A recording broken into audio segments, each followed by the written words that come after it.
नमस्कार मित्रों, प्रोफेसर संजीव भानावत के चैनल में आपका हार्दिक स्वागत, अभिनंदन। आज हम एक ऐसे व्यक्तित्व से संवाद करने जा रहे हैं जिनका जीवन हमें यह सिखाता है कि संघर्ष केवल कठिनाई नहीं बल्कि व्यक्तित्व निर्माण की एक सबसे बड़ी प्रयोगशाला है। उनकी यात्रा हमें यह बताती है कि असफलताएं अंत नहीं बल्कि नई शुरुआत होती है और सच्ची सफलता केवल पद या उपलब्धि में नहीं बल्कि मूल्यों और मानवीय संवेदनाओं में होती है। आइए स्वागत करते हैं श्री रामस्वरूप जोशी जी का, जो राजस्थान सरकार के सूचना एवं जनसंपर्क निदेशालय से सेवानिवृत्त हुए। जोशी जी, बहुत बहुत नमस्कार। धन्यवाद सर। नमस्कार। आज हमारे इस कार्यक्रम में आपका स्वागत है और आज हम आपसे बात करेंगे आपके जीवन के उन संघर्षों की। आज जीवन के 8वें दशक में आपने प्रवेश कर लिया है, तो जीवन के कुछ भूले बिसरे पक्षों पर आज हम आपसे कुछ जानना चाहेंगे। तो आज जीवन के 8वें दशक में जब मैं आपसे ये अनुरोध करता हूं कि आप अपने वो बचपन का जो दौर था, बाल्यकाल, उसके बारे में किस तरह की यादें आपके मस्तिष्क में अभी तक बसी हुई है? सर, मैं जमींदार के घर पर गरीबी में पैदा हुआ। पैतृक कृषि भूमि थी, कई गांवों की पंडिताई थी, परंतु पिताश्री ने कोई कार्य नहीं किया। फलस्वरूप माँ ने मजदूरी करके हम बच्चों का लालन पालन किया। मजदूरी के साथ साथ पढ़ाई करके बाद में वो शिक्षक बनी, अध्यापक बने। मुझे 1.5 साल की उम्र में मेरी बुआ अपने साथ ले गई, परंतु दुर्भाग्य था कि मैं मात्र 12-13 साल का था, बुआ का एक हादसे में निधन हो गया। यहीं से जीवन का संघर्ष शुरू हुआ। घर का कार्य करना, पढ़ाई करना, ये और पढ़ाई के साथ हम घर का कार्य करने में मेरी पढ़ाई में बाधा आई। मैंने 10वीं 12वीं जिसे इंटर कहते थे और स्नातक की परीक्षा स्वयं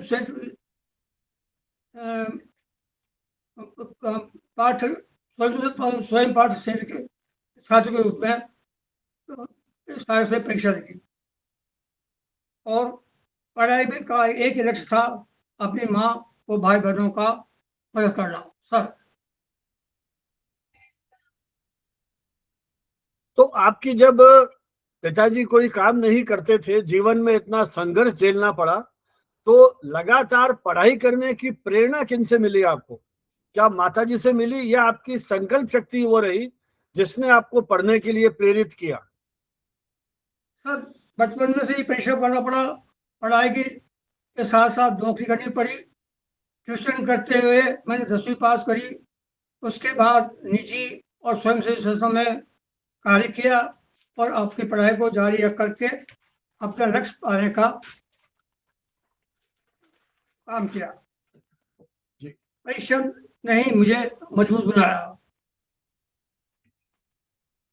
तो वो जो आपका सारा संघर्ष था, पढ़ाई करना, नौकरी करना, भाई बहनों को पालना, तो उस सारे संघर्ष को आपने किस तरह से झेला? और क्या कभी आपको लगा कि ये जो सारा संघर्ष कर रहे हैं आप, वो आपको और अधिक मजबूत बनाएंगे या जीवन में कहीं उपलब्धियों की ओर ले जाएंगे? कभी कोई इस तरह का फीलिंग आपको होती है, इस तरह का कहीं महसूस किया आपने? सर, ऐसा है, सन 1964 में स्नातक करने के बाद मैंने राजस्थान विश्वविद्यालय के विधि कॉलेज में LLB में प्रवेश किया। 3 माह पढ़ाई के दौरान ही मुझे बीमारी ने जकड़ लिया। लगभग 6 माह में बीमारी रहा। बीमारी के दौरान बेरोजगारी हो गई, परिवार का लालन पालन की जिम्मेदारी आ गई। ऐसे में मुझे ये मन में विश्वास जगाया कि मुझे राजकीय सेवा में जाना चाहिए। यहाँ से मेरे मन में परिवर्तन हुआ कि मुझे निजी संस्थाएं छोड़ करके और राज्य सेवा में जाना चाहिए। सन 1965 में मैं आर्थिक एवं सांख्यिकी निदेशालय में कंप्यूटर के पद से मेरी राज्य सेवा प्रारंभ हुई। सन 66 में चूंकि स्टैटिस्टिक्स डिपार्टमेंट में एक ही तरह के आंकड़ों की जनगणना का कार्य था, तो मुझे बड़ा अटपटा लगा। तो मैंने अपनी राज्य सेवा में बदल करते हुए 1966 में मैं सूचना जनसंपर्क निदेशालय में रंगमंच सहायक के पद पे स्थापित हुआ और यहाँ से मेरा मन में परिसर आया। जी। तो ये जो आपकी सरकारी यात्रा शुरू होती है नौकरी की, उसके पहले का जो दौर था, उसमें जिस तरह से आपने संघर्ष किए, कभी बीमारी ने जकड़ा, कभी आर्थिक संघर्ष रहे, और भी कई तरह के संघर्ष रहते हैं जीवन में, तो कोई ऐसी घटना याद आ रही है आपको जिसने आपके जीवन के सोच को बदला हो? सर 1975 में मैं सूचना जनसंपर्क कार्यालय में झालावाड़ के पद पर स्थापित था। वहां पर समुदाय विषय के नेता ने उस समय जयप्रकाश नारायण की विचारधारा का मुझ पर आरोप लगा करके मंत्री महोदय से झूठी शिकायत की और उन्होंने मेरा झालावाड़ से बाड़मेर स्थानांतरित करा दिया। बाड़मेर स्थानांतरण के दौरान अगस्त सेंटर में मंत्री महोदय का बाड़मेर आगमन हुआ। बाड़मेर में उन्होंने गठिया उद्योग, चर्म पर कशीदाकारी उद्योग, लकड़ी उद्योग आदि लिखे। तो उन्होंने मुझे निर्देश दिए कि आप बाड़मेर की हस्तकलाओं पर पुस्तिका तैयार करें। यदि आप पुस्तिका तैयार करते हैं तो मैं आप या कराते हैं तो मैं आपको पुस्तक दूंगी। मैंने 2 माह तक सूचना संकलित की, अध्ययन किया और बाड़मेर के 21 हस्तकलाओं के पर एक पुस्तिका प्रारूप बना करके और मंत्री महोदय को प्रेषित किया। इसके फलस्वरूप मुझे मंत्री महोदय पुरस्कृत करते हुए मेरा स्थानांतरण आपातकाल में ही बाड़मेर से कोटा किया। ये मेरा सबसे बड़ा अनुभव रहा और परिश्रम रहा। जी। तो जिस तरह से आपने अपनी लगन और परिश्रम से जो असाइनमेंट आपको दिए गए, जो कार्यभार आपको दिया गया, उनको आपने पूरी तन्मयता के साथ पूरा किया और उसमें आपको निश्चित रूप से सफलताएं मिली और तत्कालीन प्रशासन के सामने भी कहीं आपकी योग्यता और क्षमता का एहसास उन्होंने किया। लेकिन एक वो जो दौर था जिसमें मैं ये कहूं कि आपने जितना संघर्ष किया, तो उसमें एक इस तरह की फीलिंग मुझे होती है, आपकी जो जीवनी मैंने पढ़ी थी, जो आपकी बेटी कविता ने आपके ऊपर लिखा था, कि कभी भी हार नहीं मानने की भावना आपके मन में रही है। चाहे कितने ही विघ्न आपके सामने आए, चाहे कितनी ही कठिनाइयां आए, तो ये जो कभी ना हार मानने वाली जो आपकी एक भावना थी आपके अंदर, वो किस तरह से विकसित होती है? ये सोच कहाँ से आई उस तरह का? सर झूठी शिकायत पर धर्मस्वरूप झालावाड़ से मुझे जब बाड़मेर प्रशासित किया तो मैं एक तरह से टूट चुका था। संघर्ष कर रहे थे, मैं हार मान ली थी और मैंने ये सोचा मुझे राज्य सेवा भी छोड़ देनी चाहिए और अपनी कृषि भूमि को संभालना चाहिए। परंतु पत्नी ने, परिवार ने और बाड़मेर के जो पत्रकार साथियों ने मुझे हौसला बढ़ाया, मुझे प्रेरणा दी कि हमको अपना काम करते रहना चाहिए। ईमानदारी से फल की इच्छा भगवान के अधीन है और उनकी प्रेरणा और सहयोग और प्रोत्साहन से मैंने राज्य सेवा करता रहा और अपना राज्य सेवा का पूरा काल प्रसाद करते हुए पूरा किया। तो जोशी जी, जिस तरह से आपका जीवन रहा और आपने यहाँ तक भी महसूस किया कि कहीं आप बिल्कुल टूट रहे हैं, परिवार का आपको सहयोग मिला, ऐसे संघर्ष आम आदमी के जीवन में हम कई बार देखते हैं, चाहे वो निजी नौकरी में है, चाहे सरकारी नौकरी में है। कभी बॉस के साथ झगड़ा, कभी अपने जो साथी हैं उनके साथ तनाव, परिवार में तनाव, बहुत सारी चीजें ऐसी होती हैं। तो ये जो व्यक्ति के जीवन में संघर्ष आता है, आपका जो अनुभव है, क्या लगता है कि ये संघर्ष व्यक्ति को किस ओर ले जाता है? कहीं उसको मजबूती प्रदान करता है, उसको तोड़ देता है? क्या क्या महसूस करते हैं आप? क्या कहना चाहेंगे कि इन संघर्षों से किस तरह से व्यक्ति निखर करके सामने आता है? सर, पढ़ाई, बेरोजगारी, सेवा में स्थानांतरण, धन सुख ज्यादा, इससे इस दौरान पति ने, परिवार ने मुझे सहयोग और प्रेरणा दी। उन्होंने कहा कि जीवन में उतार चढ़ाव आते रहते हैं, कार्यों की सराहना की और मुझे कार्य करने की प्रेरणा दी, और उनसे कहा इस तरह से इससे कोई हार नहीं माननी चाहिए। ये मेरे प्रेरणा का स्रोत परिवार और पत्नी रही। नहीं, परिवार का तो रहा। मैं ये जानना चाहता हूं कि एक जब आप दूसरे व्यक्तियों को देखते हैं, आपने तो उन संघर्षों से प्राणवायु प्राप्त की, लेकिन कई बार हम देखते हैं कि व्यक्ति इन संघर्षों से टूट जाता है, वो कई बार गलत रास्ते पे चला जाता है। तो आप क्या अपने इस संघर्ष के माध्यम से क्या कहना चाहेंगे कि ये संघर्ष क्या व्यक्ति को बेहतर इंसान बनाता है या कहीं जीवन में तोड़ देता है? क्या लगता है आपको? सर, जिस प्रकार पत्थर को तराशने पर वो मूर्ति के रूप में तैयार होकर भगवान बन जाता, पूजा जाता है, उसी प्रकार मानव संघर्ष करके और करते हुए अगर चले तो उसको आत्मशक्ति, आत्मबल का मिलता है, और उस आत्मशक्ति का विकास होने से एक मनुष्य सफल इंसान बन जाता है। आत्मशक्ति का बहुत जरूरी है इसमें। जी, मतलब उसका संकल्प और उसकी आत्मशक्ति वही कहीं उसे आगे बढ़ाएंगे। लेकिन मैं एक चीज और जानना चाहूंगा, फिर थोड़ा मैं आपको पीछे की ओर ले जाऊंगा। जब आप पढ़ते थे अपने स्कूल में, प्राइमरी क्लास में, और जैसा आपने कहा कि स्ट्रगल तो आपका वहीं से शुरू हो गया था, तो उस समय जो आपके शिक्षक थे, टीचर्स थे, उनका व्यवहार किस तरह का रहा आपके प्रति? कभी फीस जमा नहीं करा पाए आप या कोई और परेशानी रही? तो शिक्षकों का आपके जीवन के निर्माण में, संस्कार निर्माण में किस तरह का योगदान रहा? सर, परिश्रम को करते निष्ठा के फलस्वरूप समय समय पे मुझे विभाग में पदोन्नति मिलती रही। मेरी पदोन्नति में कभी कहीं रोड़ा नहीं अटका। ये बहुत बड़ा मेरे लिए पुरस्कार था। अधिकारी में पर विश्वास था, वो मुझे अधिक से अधिक जिम्मेदारी सौंपते थे, जो कार्यशैली में नहीं होता था। मान लो मैं एक सेक्शन में काम कर रहा हूँ, तब भी मुझे दूसरे सेक्शन में काम दिया गया, क्योंकि उनका निष्पादन के लिए मुझे समय पर समय अधिकार द्वारा दिए गए कार्य, उनको कार्य क्षमता पर मेरी कार्य क्षमता पर विश्वास था, और उन्होंने मेरा हौसला बढ़ाया। नहीं जोशी जी, मैं ऑफिस का नहीं, मैं आपके स्कूल टाइम की बात कर रहा हूँ। जब स्कूल में आप पढ़ते थे, प्राइमरी क्लास में पढ़ते थे, तब जो आपके टीचर्स थे, आपके शिक्षक थे, उनका व्यवहार किस तरह का रहा? क्योंकि जैसा आपने कहा कि आपके साथ बहुत सारी आर्थिक चुनौतियां थी, परिवार के लालन पालन की जिम्मेदारी थी, आप ट्यूशन करते थे, तो ऐसे कठिन दौर में जो आपके शिक्षक थे, जिन्होंने आपको स्कूल में पढ़ाया, उन्होंने किस प्रकार से आपके व्यक्तित्व को ढाला?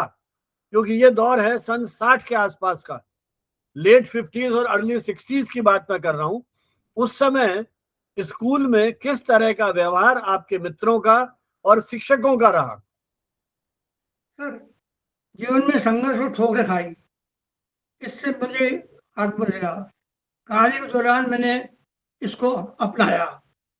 इतना ही नहीं, मैंने अपने सहयोगियों और अधीनस्थों को भी इस कार्य के लिए प्रेरित किया कि वो ईमानदारी से कार्य करे, तो उनकी प्रतिष्ठा और सम्मान मिलेगा।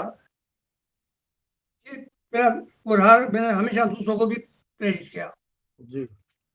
अच्छा जोशी जी, किसी भी मजबूत व्यक्ति जिसमें एक अच्छी संकल्प शक्ति है, जो संघर्षों में खड़ा रह सकता है, कौन से 3 प्रमुख गुण मानते हैं आप उसमें कि जिस व्यक्ति में ये क्षमता होगी वो इन संघर्षों को झेल सकेगा? सर, कक्षा 10वीं की किताब में मैंने पढ़ा था, माली सींचे सो घड़ा विषु फल आए। माली सींचे सो घड़ा, तो क्या हो, फल जब आए जब ऋतु आएगी, चाहे आप कितना प्रयास करें। हर काम का करने का एक तरीका होता है, अवसर होता है। धैर्य वो शांत मन से काम करने पर मेहनत सफल होती है और कार्य उस तरह से संपादित होता है और वो आपको दूसरों के लिए प्रेरणा देता है। जी।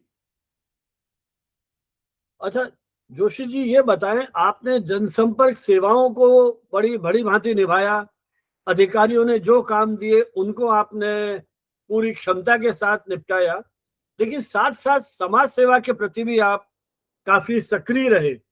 तो ये समाज सेवा की जो भावना जागृत हुई आपके मन में, ये किस कारण से हुई? कैसे आप सरकारी सेवाओं की व्यस्तता के बावजूद समाज सेवा की ओर जुड़े रहे? सर वैसे परिश्रम, निष्ठा वो ईमानदारी से अगर कार्य पूरा करते हैं तो उसके व्यक्तित्व में कई गुण स्वतः उत्पन्न हो जाते हैं। आत्मबल बढ़ता है, दूसरा का सम्मान करने का तरीका बढ़ता है, अपने आप में आगे बढ़ने का तरीका होता है। ये सब उसके जो है निष्ठा उसके ऊपर ईमानदारी से रहेगी।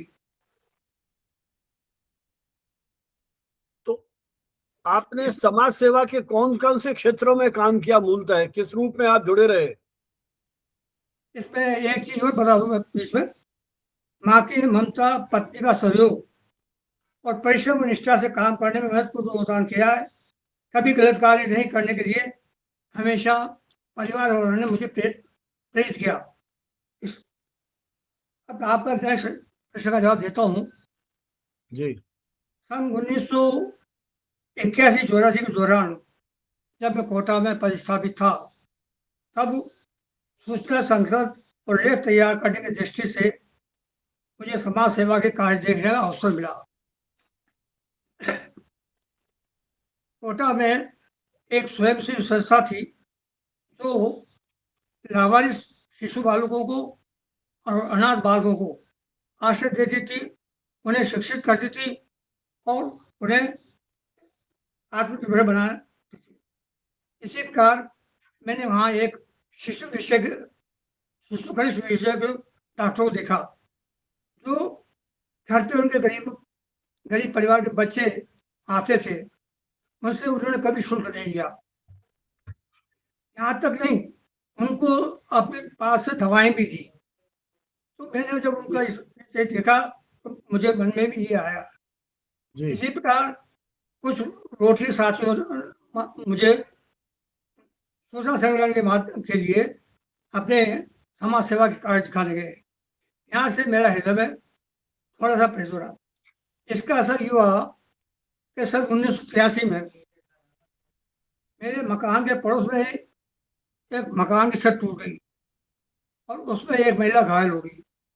जी। घायल महिला को उपचार के दौरान रक्त की जरूरत पड़ी। रक्तदान का कहीं नाम निशान नहीं था 1983 में। तो मुझे वहां से प्रेरणा मिली और मैंने सर्वप्रथम 1983 में उस महिला के रक्तदान करके उस महिला की जान बचाई। यहाँ से जब मैं सेवानिवृत्त हो गया, जब राज्य सेवा से वो हो गया, उसके बाद मैं रोटरी से जुड़ा, वरिष्ठ नागरिक संस्थान से जुड़ा, अन्य सेवी संस्थाओं से जुड़ा और मैंने स्वयं ने भी अपना एक ट्रस्ट बनाया और अपना जीवन का लक्ष्य समाज सेवा बनाया और मैं समाज सेवा के काम से जुड़ा रहा। चलिए, ये बहुत आपने एक अच्छी शुरुआत की कि सरकारी सेवाओं में रहते हुए लगभग 4 दशक से आप समाज सेवा के अलग अलग पक्षों से जुड़े हुए हैं। चाहे गरीबों की सेवा की बात हो, चाहे कोई व्यक्ति जिनको चिकित्सा की आवश्यकता है, उनको भी आपने सहयोग किया। जोशी जी, क्या लगता है आपको अपनी पूरी समाज सेवा की इस यात्रा में कि जो आज की नई पीढ़ी है वो कितनी संवेदनशील है इन सब मुद्दों को लेकर के? आपने कहा 80 के दशक में रक्तदान की कहीं कोई बात ही नहीं होती थी, आज जगह जगह कैंप लगाए जाते हैं, काफी परिवर्तन आया है। तो नई पीढ़ी, क्या लगता है आपको कि उसकी जो इच्छा शक्ति है या उनकी जो प्रवृत्तियां हैं वो भी समाज सेवा की ओर कहीं उन्मुख हो रही है, या उनको अभी और अधिक प्रोत्साहन या नेतृत्व देने की आवश्यकता है? किस तरह का अनुभव आपको अपनी इस यात्रा में रहा? सर ये वर्तमान समाज भौतिक और आर्थिक है। और भौतिक आर्थिक दौड़ में आज का युवा जो है ये परिवार से दूर हो जा रहा है। संयुक्त परिवार समाप्त हो गए हैं। पति बर्तन पति और पत्नी दोनों नौकरी कर रहे हैं, कार्य कर रहे हैं। तो बच्चों को जो ममता, अपनत्व और वात्सल्य मिलना चाहिए, उससे बच्चे वंचित रह रहे हैं और उनके मन में कुष्ठा बढ़ जाती है। ये जी कुष्ठा आगे चलकर उनको संस्कारहीन और संवेदनहीन बना देती है। जी। अच्छा जोशी जी, आपने जो जनसंपर्क सेवाओं में अपना पूरा जीवन एक तरह से खपाया और एडिशनल डायरेक्टर के पद तक पहुंचे, तो जनसंपर्क संबंधी कार्यों का आप सरकार, अलग अलग सरकारों के समय में जनसंपर्क कार्यों से जुड़े रहे। कुल मिलाकर के क्या उपलब्धि आप मानते हैं, क्या कंट्रीब्यूशन अपना मुख्य मानते हैं जनसंपर्क सेवाओं के दौरान, जो आपने अलग अलग प्रदेश के जो जिले थे उनमें काम किया, क्या आपको अनुभव रहा? सर, मेरे पूर्व निदेशक डॉक्टर मनोहर प्रभाकर जी और आशुतोष गुप्त, जी इस पर मुझे बहुत गर्व है। जिन्होंने मुझे कार्य निष्ठा और लगन से काम करने के लिए प्रेरित किया, प्रोत्साहित किया। और इतना ही नहीं, उन्होंने मुझे अपना समझ लिया, जिससे मेरे मन की भावना से मैं निष्ठा से काम करने लगा। और मैं आप जनसंपर्क सेवाओं में कार्य करते हुए भी आपने public relation society of India, जो एक राष्ट्रीय स्तर का संगठन है, जयपुर चैप्टर खोलने की शुरुआत आपने की।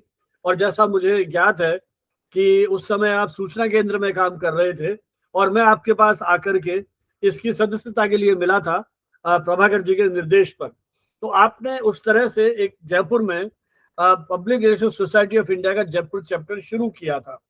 उस चैप्टर के कोई आपको विशेष अनुभव, गठन करने की पृष्ठभूमि से लेकर के आज तक आप जुड़े हुए हैं, उम्र के इस दौर में भी आप जब जब संभव होता है जयपुर में आके सोसाइटी के कार्यों में रुचि लेते हैं, तो इस पीआरएसआई की यात्रा के बारे में क्या कहना चाहेंगे? सर, मैंने अपने कार्यकाल में वो मुकाम हासिल किया जिसको पाने की चाहत हर व्यक्ति में होती है।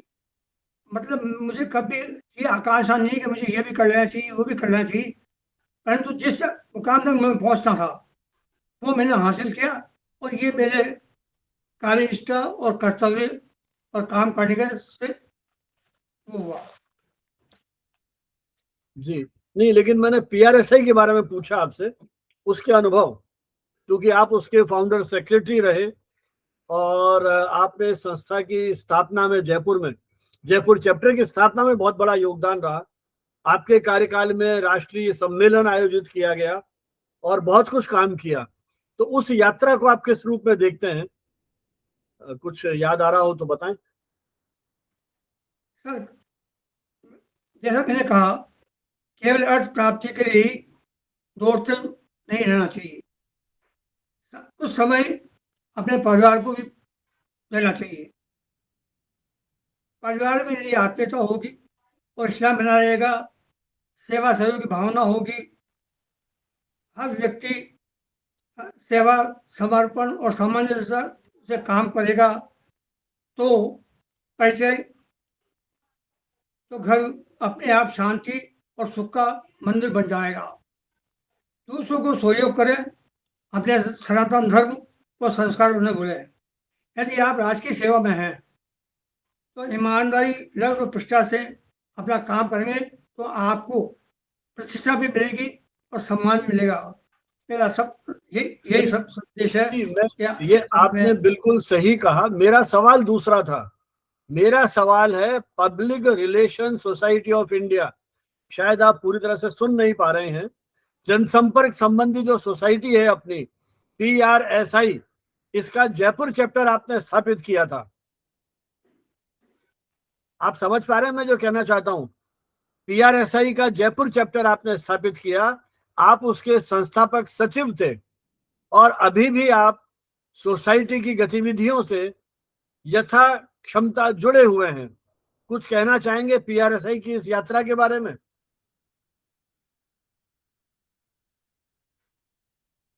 जी, आप सम, सुन पा रहे हैं नहीं? जी जोशी जी मेरी बात सुन पा रहे हैं आप? हाँ मैं ये कह रहा था, public relation society of India, जी हाँ। इसके बारे में कुछ कहना चाहेंगे? आपने स्थापना की है इसकी, आप इसके फाउंडर सेक्रेटरी थे। 1990 में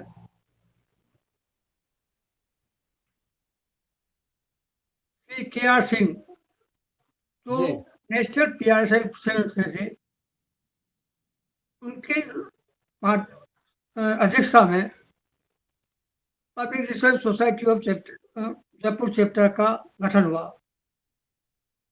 डॉक्टर मनोहर प्रभाकर ने इसमें सक्रिय भूमिका निभाई, वे अध्यक्ष बने और मैं संस्थापक सचिव बना। तब से मैं नियमित रूप से सोसाइटी का सदस्य हूँ।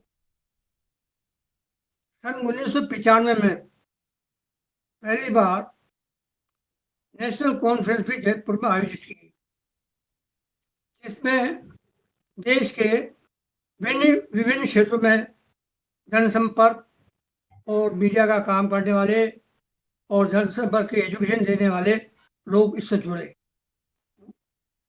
वो सम्मेलन, वो कॉन्फ्रेंस आज भी PRS के सब सदस्य याद करते हैं, क्योंकि मुख्यमंत्री जिनका एक वो संबोधन था, उन्होंने 3 दिन के सम्मेलन के दौरान कई जो सत्र हुए उसमें श्रोता के रूप में आकर के वो बैठे। ये एक बहुत बड़ा सम्मेलन की विशेषता थी। उन्होंने रात्रि भोज भी दिया, मीडिया के जो समाचार पत्र थे उन्होंने भी भोज में सहयोग दिया। इस तरह से जनसंपर्क सोसाइटी जयपुर का अपना स्थापित हुई और इसने अपना काम शुरू किया। जी आज भी ये सोसाइटी विभिन्न क्षेत्र में कार्य कर रही है, एजुकेशन का कर रही है, एकेडमी का काम कर रही है और नियमित रूप से आज भी इसके जो है ये पहली बार है कि 100 से अधिक इसके आजीवन सदस्य हैं, जी जबकि बहुत कम सोसाइटियों में या इसमें जो है आजीवन सदस्य होते हैं। ये बहुत बड़ी उपलब्धि आज भी है। उसके बाद ये 1915 में दोबारा भी वो सम्मेलन हुआ नेशनल का, और हर साल नेशनल सम्मेलन जो है विभिन्न स्थानों पर विभिन्न क्षेत्रों के माध्यम से किए जाते हैं। सर बिल्कुल सही कहा आपने। आप भी स्वयं जो है जी गठन वाले जो 1990 के है उसमें आप भी जो है सदस्य रहे हैं।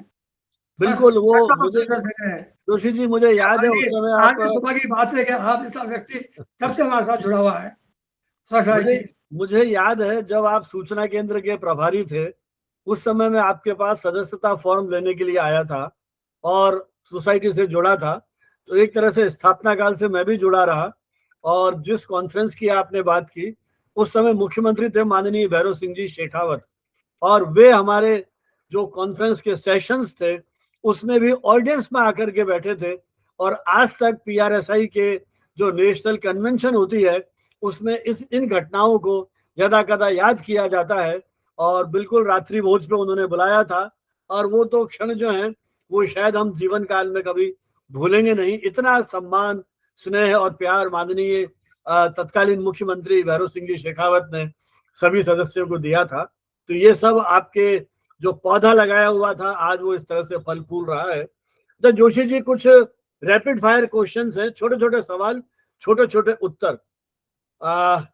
क्या आपको लगता है आज की युवा पीढ़ी धैर्य खोती चली जा रही है, हाँ या ना? युवा पीढ़ी धैर्य, पेशेंस है नहीं है उनमें?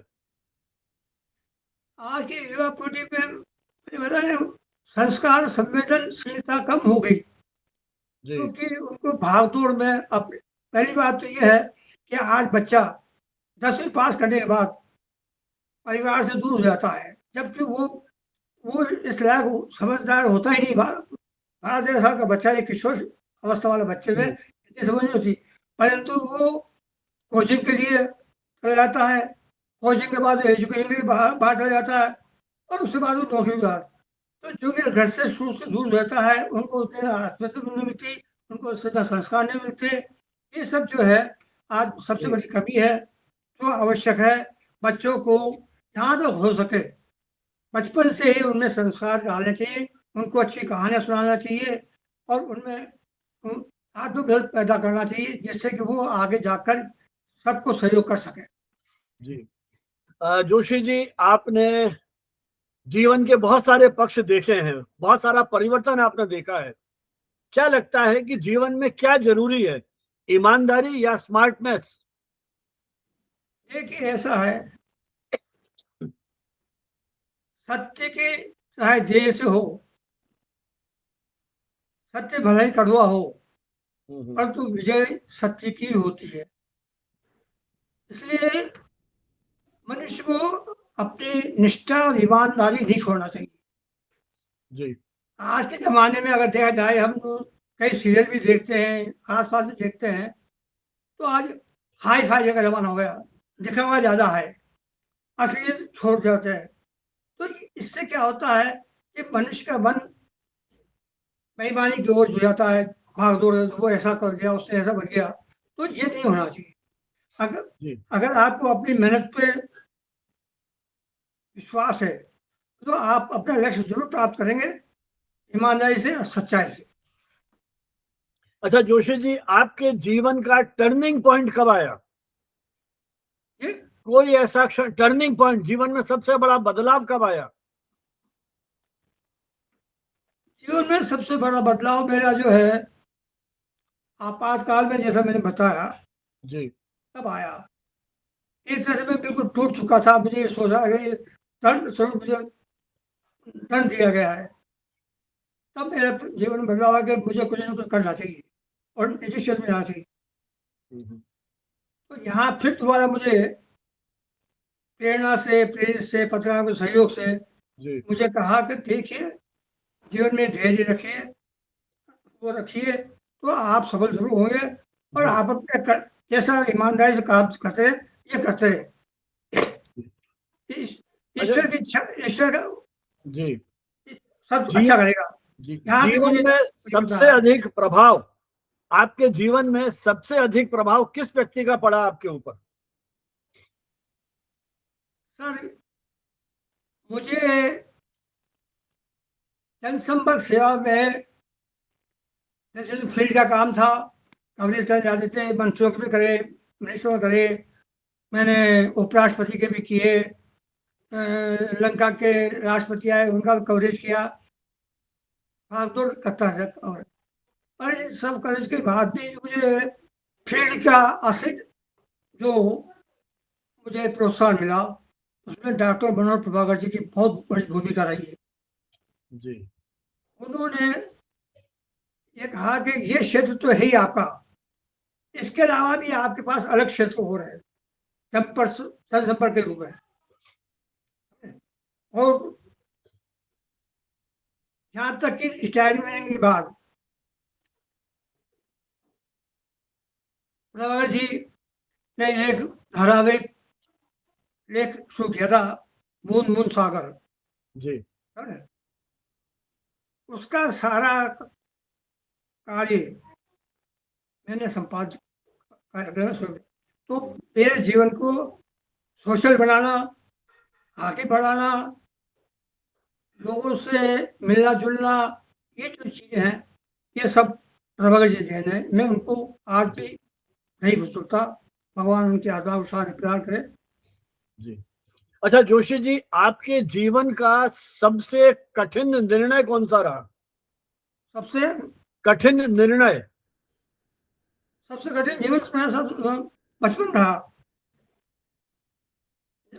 मतलब 12-13 साल की उम्र में बुआ को खो देना, जिनके पास मैं रहता। माँ मजदूर टीचर बन गई थी, बच्चों का पालन पोषण करती थी, वहाँ भी गरीबी देखी, यहाँ मैं अकेला हो गया। और जो मैं वहाँ पढ़ाई के दौरान मुझे जो संघर्ष करना पड़ा, वहाँ से मैंने अपने आप को आत्मनिर्भर बनाना शुरू किया। मेरा सवाल था डिसीजन, कौन सा डिसीजन आपके लिए सबसे कठिन रहा? जैसे सरकारी सेवा, प्राइवेट जॉब छोड़कर सरकारी सेवा में आना, या पढ़ाई के लिए बाहर जाना, या कोई ऐसा डिसीजन जिसके लिए आपको सबसे ज्यादा सोचना पड़ा हो या आपको बहुत मुश्किल आई हो वो निर्णय लेने में, कोई ऐसा क्षण याद आता है? सर देखिए, सरकारी नौकरी में कई चीजें होती है। जब जी, आप कई बार ऐसा भी होता है कि आपके जो अधीनस्थ है वो आपको सहयोग नहीं करते। बराबर बराबर के जो अधिकारी होते हैं वो आपको कोऑपरेट नहीं करते, और सारा काम का बोझ एक तरह से ये मान के चलते हैं कि आप उठाने में वो है। जी, अगर उस बीच में आपने सहयोगियों को जी, अपना मनाने का प्रयास किया, उनसे काम लेने के लिए आपने तरीके अपनाए, बराबर के सहयोगियों को भी जो है आपने काम का विस्तार किया। क्योंकि मैं न्यूज में था, न्यूज सेक्शन के माध्यम से मुझे मंत्रियों के कवरेज या कार्यक्रमों का कवरेज कराना, विकास के कार्यों का कवरेज कराने के लिए टीम को भेजना, ये यूनिट स्थापित करना, ये मेरे समय में स्थापित हुई, उसके लिए प्राइवेट वाले को भी रूल्स बनाए, ऐसे कई काम थे। तो मैंने अपने सहयोगों को काम वितरित भी किए, उनसे सहयोग भी लिया, और इन सब से ही मैं जो है अपने कार्य में पूरा किया। और भगवान की दया रही कि मुझे किसी से भी वो क्या नाम है विश्वासघात नहीं मिला। जी। अच्छा बहुत बड़ी जोशी बात। जी, जीवन का सबसे भावुक पल, इमोशनल मोमेंट कौन सा रहा आपके लिए? जीवन का सबसे भावुक भावुक कर देने वाला क्षण, इमोशनल मोमेंट। साहब, यूं तो जीवन में कई उतार चढ़ाव आते रहे, तो करते रहे। मेरे जीवन में मेरे 10-15 जगह स्थानांतरण भी हुए, जगह जगह। परंतु जिस जगह हमारी नौकरी थी उस समय इतना मीडिया नहीं था, इतना मीडिया में कम्युनिकेशन नहीं था, जी, केवल दूरदर्शन में नहीं था उस वक्त तक, जी, केवल आकाशवाणी और प्रिंट मीडिया ही था। तो अभी देखिए कि हमको अपने कार्य के दौरान सभी अधिकारी, सभी वो गुड बुक में लेना चाहते थे, ताकि सरकार द्वारा किए कार्यों का अच्छा प्रसार प्रसार हो सके। जी, इन सब के बावजूद भी कई बार ऐसे मौके आते थे कि किसी कारण से यहाँ हम काम कर रहे हैं, उसका जो उत्तरदायी होता है, जैसे जिलाधीश, जिला कलेक्टर, जी, अगर मान लो हमसे नाराज हो गया उस समय, तो कई बार हमको रोड अटकने की संभावना थी। मेरे साथ मेरे साथ ऐसा शिकंज भी हुआ, जब मुझे जिला कलेक्टर की नाराजगी झेलनी पड़ी। तो मैंने कुछ दिन, देखिए यार, मन में थोड़ी सी भावना आई। मैंने कुछ दिन समाचार के अंदर तो जिसकी अध्यक्षता कर रही, ये तो लिखा कि जिला कलेक्टर ने ऐसा किया, परंतु जिला कलेक्टर का नाम नहीं लिखा। और हर रोज की कटिंग जो है जिलाधीश के पास जाती थी, वो अच्छा यही नहीं, स्टेट लेवल पे भी जब कटिंग इकट्ठी होती थी तो सेक्रेटरी के सामने जाती थी। अब वो सेक्रेटरी अगर देखता है तो क्या कौन सा कलेक्टर अच्छा काम किया, कौन सा नहीं किया, ये वो मूल्यांकन करता रहा। जी, तो मैंने लगभग 15 दिन तक, जी, जिलाधीश ने कहा, जिलाधीश ने बताया, ये किया, अध्यक्षता की उसकी, और कौन जिलाधीश था ये नाम नहीं दिया। ये मेरी नाम गलती बता। नहीं, जी, परंतु इसका असर ये हुआ कि जिलाधीश और हमारे बीच में एक तरह की सद्भावना पैदा हुई। उन्होंने मुझे आश्वस्त किया कि जोशी जी, ऐसी कोई बात नहीं है, मैं तुमसे कोई नाराज नहीं हूँ, परंतु काम में कभी कभी इस तरह की बात हो जाती है, अब ऐसा कोई नहीं। उसके बाद मैंने जैसे रूटीन में काम होता था शुरू कर दिया। तो आते हैं कई पल ऐसे आते हैं नौकरी में जब जी, आदमी को होता है। और ये मेरे जीवन का सबसे बड़ा वो था जब मैंने थोड़ा सा मन में ये भावना आई कि मुझे भी इसका प्रतिशोध करना चाहिए। वो जी, एक जी। अच्छा, आपके जीवन की कोई एक ऐसी आदत जिसको आप अब बदलना चाहते हैं? देखिए, जब सब पद अधिकारी का पद उस समय एक ऐसा पद था जब जिलों में केवल 4-5 अधिकारियों के पास वाहन हुआ करते थे, गाड़ियां हुआ करती थी। कलेक्टर, उस वक्त एडीएम एसडीएम के पास कोई गाड़ी नहीं होती थी। जी चीफ इंजीनियर, एग्रीकल्चर ऑफिसर और 5 और 6 नंबर पीआरओ। ये बात है 17-18 के आसपास से भी ये बात चली आ रही। जी तो हमें इसीलिए जिले के अंदर परीक्षा भी रखते हुए, क्योंकि हमको क्या है, जिला परिषद की मीटिंग में अटेंड करनी पड़ती थी, पंचायत समिति की मीटिंग अटेंड करनी पड़ती थी जिलाधिकारियों को। जिलाधिकारियों के बाद रात को नाइट होल्ड जरूर था। तो इस वाहन के उपलब्धता ने हमको जिले में महत्वपूर्ण बनाए रखा। और जितने अधिकारी थे, पंचायत समिति में जाने के लिए, जिला परिषद में जाने के लिए, हम सब साथ जाते, साथ बात करते, साथ होते। तो उससे हमारा आपस में प्रेम भाव भी बढ़ा, काम का भी हुआ और सरकार का प्रचार प्रसार भी हुआ। जी। अच्छा जोशी जी, सुबह की शुरुआत कैसे होती है? चाय के साथ या किसी चिंतन के साथ, अखबार के साथ, या कैसे आजकल शुरुआत करते हैं आप? वैसे तो मेरा जीवन की शुरुआत जो है पत्रकार के रूप में हुई। मैंने कहा ना, मैंने निजी नहीं, सरकार। सुबह की शुरुआत आजकल, मॉर्निंग जब सुबह उठते हैं सो के, तो आपकी शुरुआत चाय के साथ होती है या किसी नए चिंतन के साथ होती है? क्या जी बताऊं आपको, जनसंपर्क का कार्य या जनसंपर्क का कार्य सुबह 6 बजे से प्रारंभ होता है। चाय के साथ सारे अखबार देखने पड़ते हैं। उन अखबारों में संबंधित समाचार क्या क्या हैं, विरुद्ध समाचार क्या क्या है, सरकारी समाचार क्या है, सरकारी पक्ष में क्या समाचार है, सरकार के विकास है क्या समाचार है, उन सबको कटिंग करनी पड़ती थी। और वो मैंने बताया जिलाधीश को जाती थी और सब जगह भी जाती थी। तो सुबह 6 बजे हमारा कार्य प्रारंभ होता था।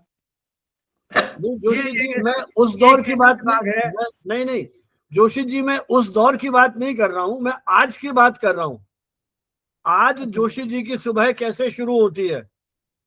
आज के साथ जो प्रारंभ है, मेरे सुबह जो है मेरी खुद हुई, हाँ वो हाँ चाय और अखबार से होती है। जी, यही मैं पूछ रहा सुबह था। 7:30 बजे घूम करके आता हूँ, मॉर्निंग वॉक करके आता हूँ।